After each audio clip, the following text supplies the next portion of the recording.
Okay, already see a few people starting to hop on.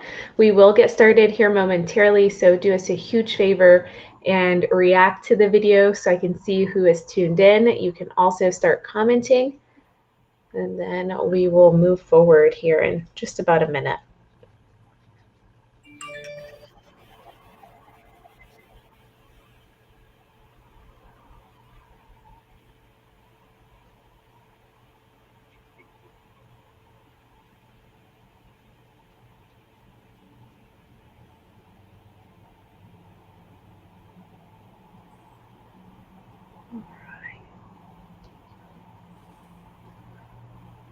All right, well, let's get this going. I know we have a full plate, so I want to make sure we have enough time to review everything. Good morning and happy Monday to you all. Thank you so much for tuning in to our live broadcasts. If you're a returning viewer, I want to thank you for being with us for as long as you have been. And I hope that you hit the share button on this video so others in your network can see that we're live and can also be joining us for the updates and resources and the ability to ask questions in real time.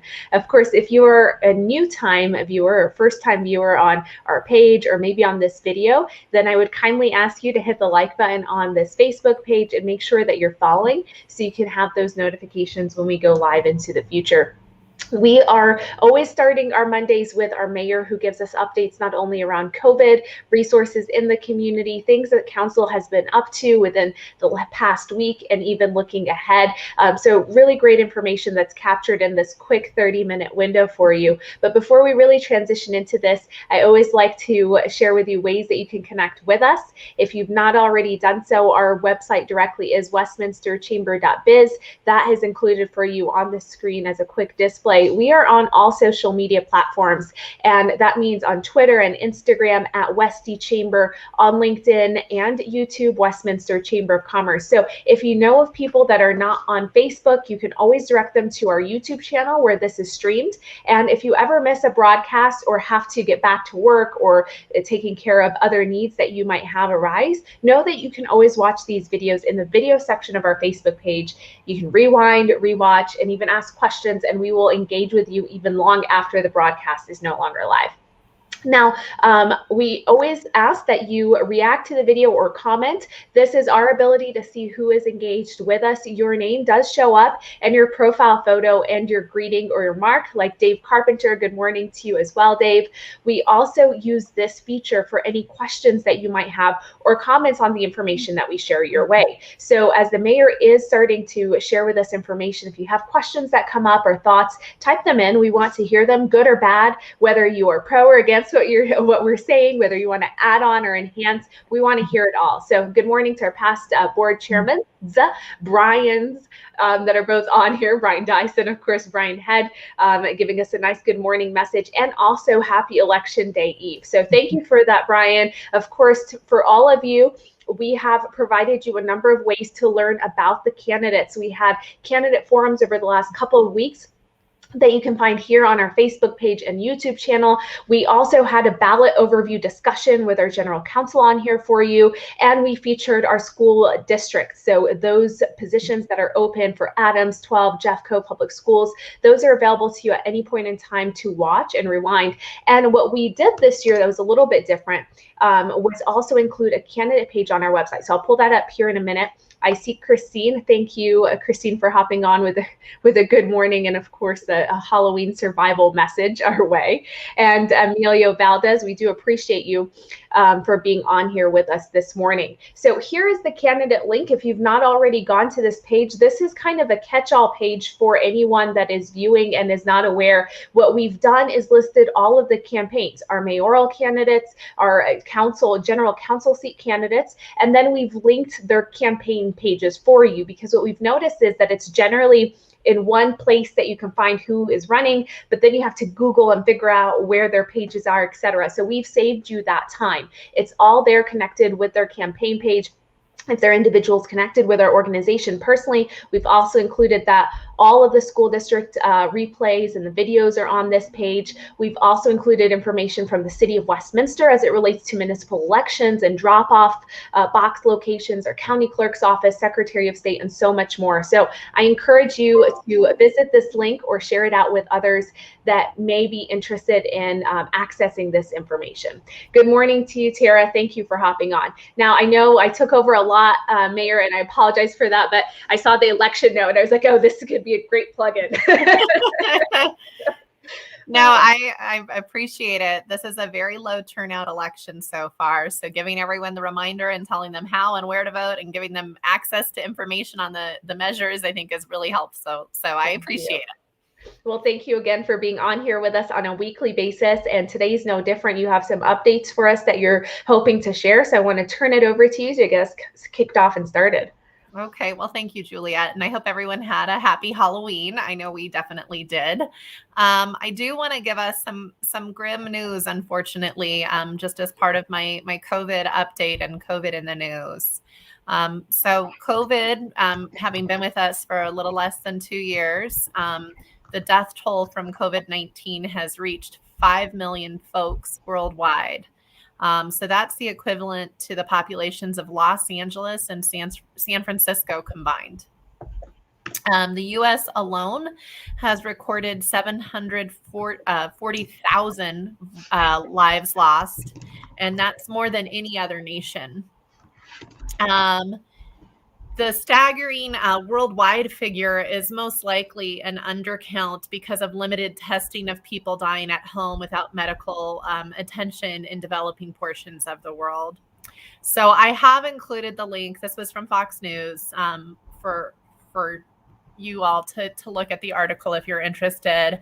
But it is a reminder of the scale of this virus and the human cost. Colorado's governor has assigned 2 new public health orders that allow hospitals to refuse patients as hospitals are dealing with capacity issues. So right now, just to give you some context, there's nearly 1,200 COVID-19 patients hospitalized in Colorado, and that's the most since December of last year.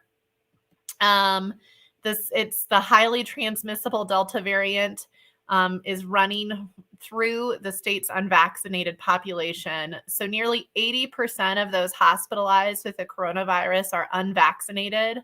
And 40% of hospitals expect to be short-staffed during this week. So this is a significant challenge. Dr. Anju Mehta, a pulmonologist with National Jewish Health in Denver Health, who serves on the governor's expert emergency epidemic response committee, said, "It's no longer a question of ventilators. It's a question of safely staffed beds. If you typically have 1 nurse for 2 ICU beds, and now you're asking that 1 nurse care for 4 ICU patients, that's not safe anymore." So one of the new orders authorizes the state health department to direct hospitals and freestanding emergency departments to redirect patients to other facilities. The other clarifies when emergency decision-making measures called crisis standards of care can be activated. It also directs the state's insurance division to prepare emergency rules to help address staffing shortages. So I've included a link to this article. So now let's talk about some good news because those were pretty dire warnings. The CDC could recommend COVID-19 vaccines for kids 5 to 11 this week. So last week, the FDA issued emergency use authorization for Pfizer's COVID-19 vaccines for that age group, 5 to 11.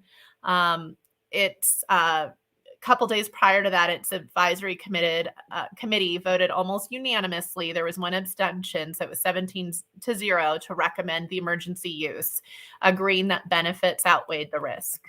So tomorrow, the CDC advisory panel will vote.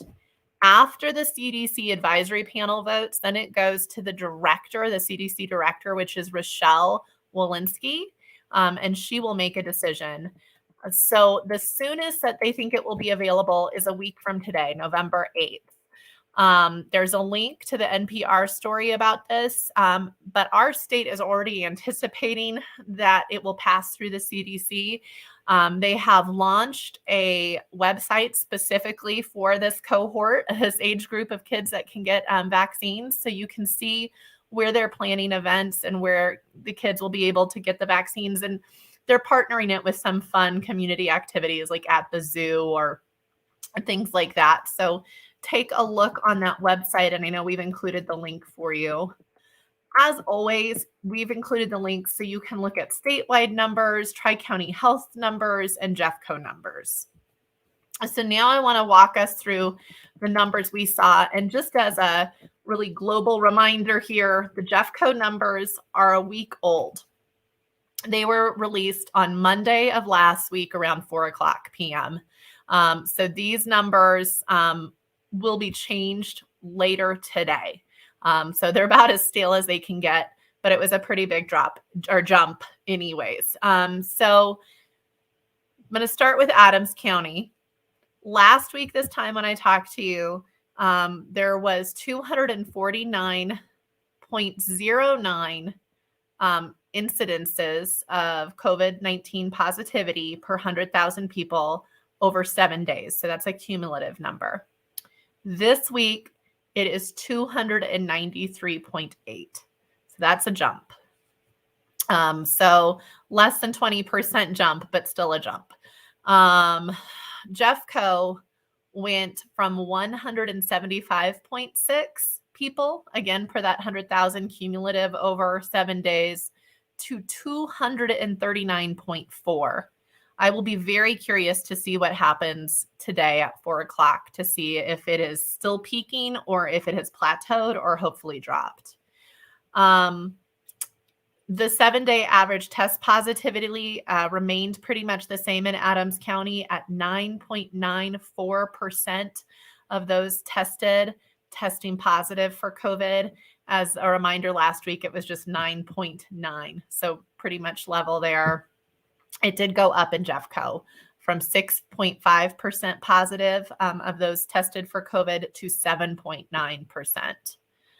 Hospitalizations went up in Adams County from 167 folks with COVID hospitalized, 11 of those being kind of presumed positive cases, to 175 this week, and it's still remaining 11 presumed positive. So of those 11 presumed positive. In Jeffco, the number is 80 from last week's 60. So both hospitalizations and cumulative incidence has gone up. ICU capacity, and remember, we only have this data for Tri-County Health for Adams County. ICU capacity actually went down. So today it was at 91.6%, or I'm sorry, capacity went up, utilization went down. So 91.6% full, 8.4% capacity. And as a reminder, it was 95.4% full last week, 4.5% capacity. There was a question last week about how full do these beds typically run? So it's really hard without context. And so during the Tri-County Health public health meeting, I did ask Dr. Douglas that question. They're going to give me specific data that is broken out by time of year, but the average is 15% capacity. So significantly more capacity than we're seeing now would be on the high end in a normal year. But I will have more specific data for you next week. And then hospitalizations, this is the number that would have kept us in clear or moved us up a level back with our old dial framework. And our dial framework has gone away, but the data point is still relevant. So last week in Adams County, it was at 1.06 hospitalization per 100,000 on average per day over 14 days. This week, it is at 1.31. And remember, that threshold that would have moved us into another category would have been 2. So still some room there. We're still by that metric, still doing okay, but it's trending in the wrong direction.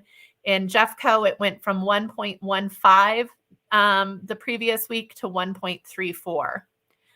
So that's kind of what I have to report. There is a lot of optimism that once we start getting these kiddos vaccinated, we're going to see plateauing or dropping in these numbers. And I hope that's the case. There's also a lot of fear that as the weather starts to get cool and we start doing our gatherings indoors, the opposite could be true. But this remains the people who are getting ill from COVID that are needing hospitalization. Almost 80% of them are folks who are unvaccinated. So those vaccinations do seem to be the best key to not contracting the worst, case scenario with COVID. I know that was a lot of information, and I also know it was pretty doom and gloom. So if anyone has questions of clarification or wants to put in a comment, I'm happy to address those now. Thank you so much for that, Mayor. And again, the numbers that the Mayor has referenced can be also located on all three of those websites that we include links for you to. I will quickly flash them for you. The statewide numbers can be found at this state page. Of course, our Jeffco and Tri-County Health for Adams County are separate. There is the Tri-County link and then the Jeffco link as well. We did have a quick comment from Tara, and while I'm pulling that up, I do want to just quickly recognize Tracy for hopping onto the broadcast with us. Tara was sharing that she can't wait to get her kiddos some access to those vaccines. So thank you for that quick comment, Tara. A couple of questions that come to my mind, Mayor. One, we referenced that we have this huge spike that we're seeing. Are we seeing it trend in a specific age category? Or do we know if it's just kind of a general speaking? And this is mainly to speak to, we are of course trying to get access for those that would like to provide these to their kids, et cetera. And so for people that might be wondering, is this targeting kids now? Is this more adults still? Or that breakdown would be awesome to kind of know. So let me, I'm gonna, while we're talking, I'll Sure. see, I have the various websites open so I can take a look Sure. at the breakdowns. And unfortunately, I don't have that on the top of my head. And I may even try to share my screen so we can look at this together. okay. Let me see if this works.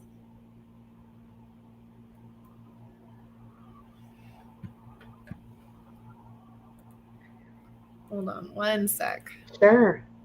And Mayor, while you are doing that, I do see Councillor Bowles on here with us. Good morning to Councillor Bowles. Thank you for hopping on, and also for checking out that local elections page. We do try and link all of those resources together, so appreciate you checking it out and making it a point to comment afterward and joining us today. All right, Mayor, I do see that side of your screen, so I'm pulling that up quickly for us. So this is the incidence by age group per 100,000. So here, and I can kind of, let me take off.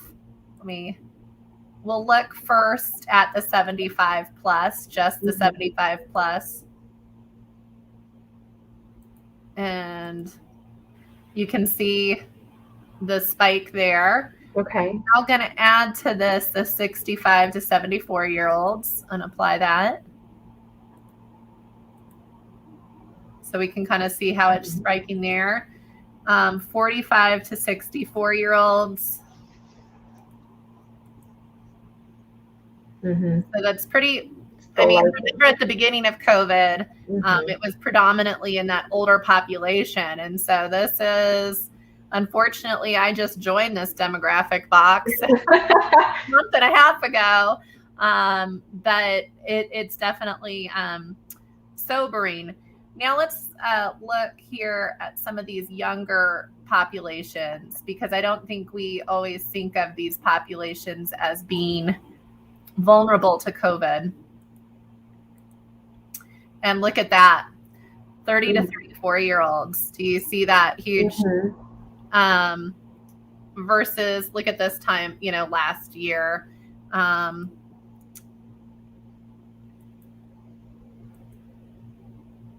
23 to 29. And then I'm going to jump to the kids because I think that's important too.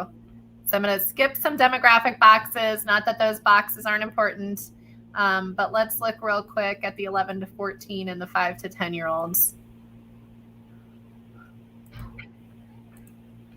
And I'm going to take off some of this other so there's less noise.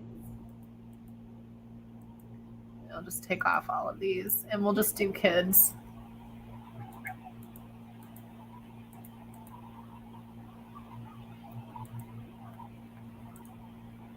Okay, so that's pretty alarming to me personally.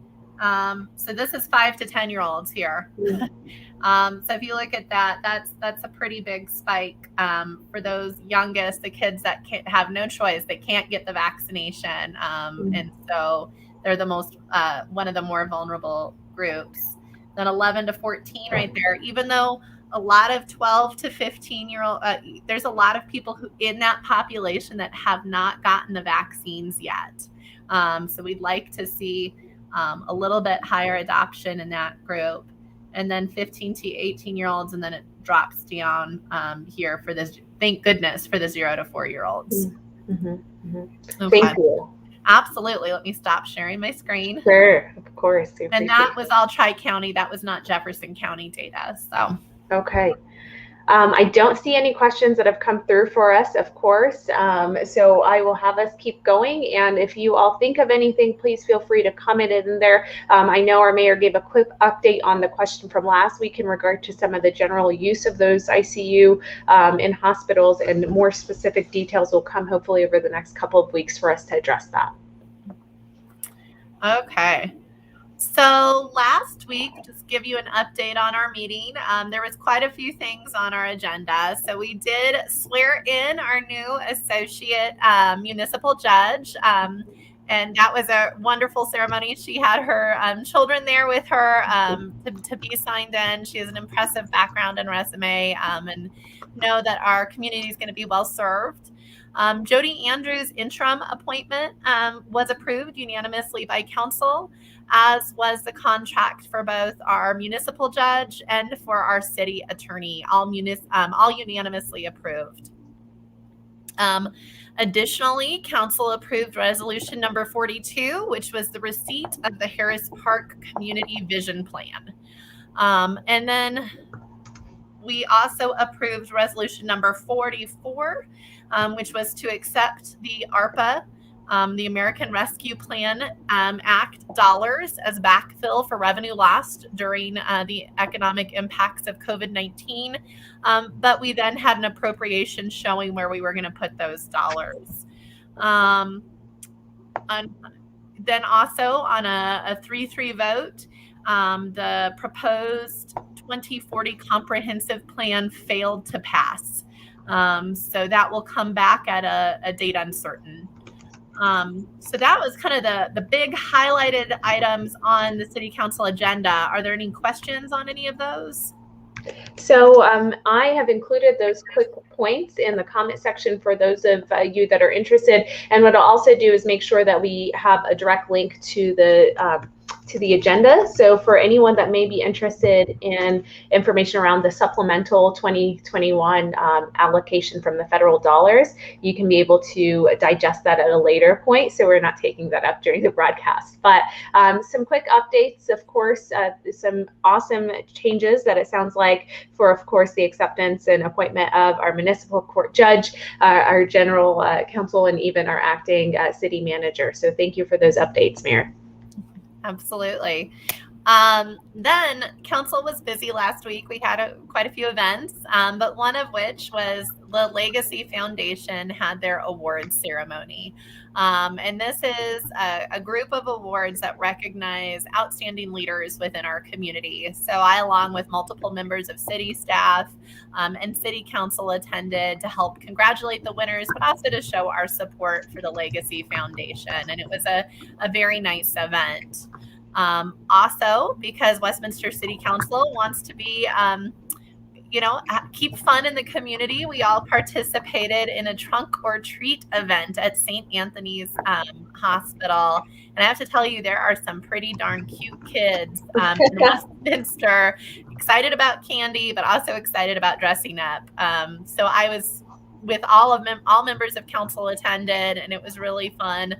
We wore our masks as we were handing out candy for the kids, and only took it off for a few pictures with ourselves as a group. But really fun event. And finally, just a plea, kind of bringing you back to the beginning of the program. Voting is so important. It is a right that doesn't come easily. A lot of people have fought bravely to make sure that we have the right to vote. And it's not just national elections that matter. Local elections matter quite a bit. So regardless of who you're going to vote for, what your philosophy is, make sure that your voice is heard and that your vote is counted. Get your ballots in by November 2nd at 7:00 p.m. It is too late to mail your ballot, so make sure you drop it off at a Dropbox location. Juliet has given you resources to see where those are, but there's always a convenient one at Westminster City Hall, just east of Sheridan on 92nd. But please do have your voice heard. Absolutely. Well, thank you so much for those updates, Mayor. Of course, I posted again that link for you all to go and peruse the different campaigns, learn more about the different drop-off locations, and access to resources to make sure that you get your vote in. It is, we started this broadcast by sharing that we always have a little bit of a lower turnout on our local municipal races. And we want to make sure that even though it is a local and it's not as national, it's not as big, it's a big impact here on a local level. These are people that are serving you and that are moving the needle on things that are happening directly in your community. So it's very important to get behind those that you feel are going to be the best suited to represent you in office. Of course, our mayor touched on things that happened in city council meeting last week. For those of you that are interested in getting more of a deep dive, we've included that link for you as well. You can find all the agendas, the attachments, the supplemental material, and be able to access this as well. What is on the council's radar for this week, Mayor? Is there anything that is worth noting for folks? Well, and I thank you for reminding me about this, Juliet. We do not have a study session tonight. It is kind of a tradition in Westminster. The Monday before the election, we cancel these study sessions. So we do not have that going on. The rest of this week is kind of normal busy. I have a Denver Regional Council of Governments event. There's the Youth Advisory Panel on Thursday. On Saturday, we have a really fun event, and I would recommend everybody on this call join us. But the Nature Playground, that's located just a little bit south of 72nd in Irving, there is going to be a kind of a celebration and grand opening there. If you haven't been there, the city partnered with a lot of different regional partners, including Great Outdoors Colorado, Adams County, and it's going to be really fun. And that is from 11 a.m. all the way till 2:00 p.m. So I think you guys should join us for that. But it's, the city doesn't sleep. We'll take a brief breath tonight and Tuesday for the election, but it'll be back to work the very next day. Absolutely. Well, thank you so much for being on here with us. I know you yourself are also, of course, rerunning for the position that you're currently holding. And so thank you, and thank you to all the candidates, those that are tuned in, like Councilor Bowles. I know I've seen also Mayor Pro Tem DeMont on here a few moments ago for a little bit. So all of you that are, whether you're on the call or just kind of out there, we appreciate you for putting yourselves out there and seeking this position of course, representing us in City Hall. And I can't imagine the position that you're presently in, kind of waiting for tomorrow and everything. So we do appreciate you still continuing on with our program, still providing us these resources and this education. And I hope that you get some time to at least breathe between now and tomorrow and when those elections come in. So I may not have fingernails left, but I will leave. I promise you that. So that's okay. We'll direct you to someone local that could help. Yeah. Any members that do mani-pedis, you might want to reach out to me. I'm in desperate need.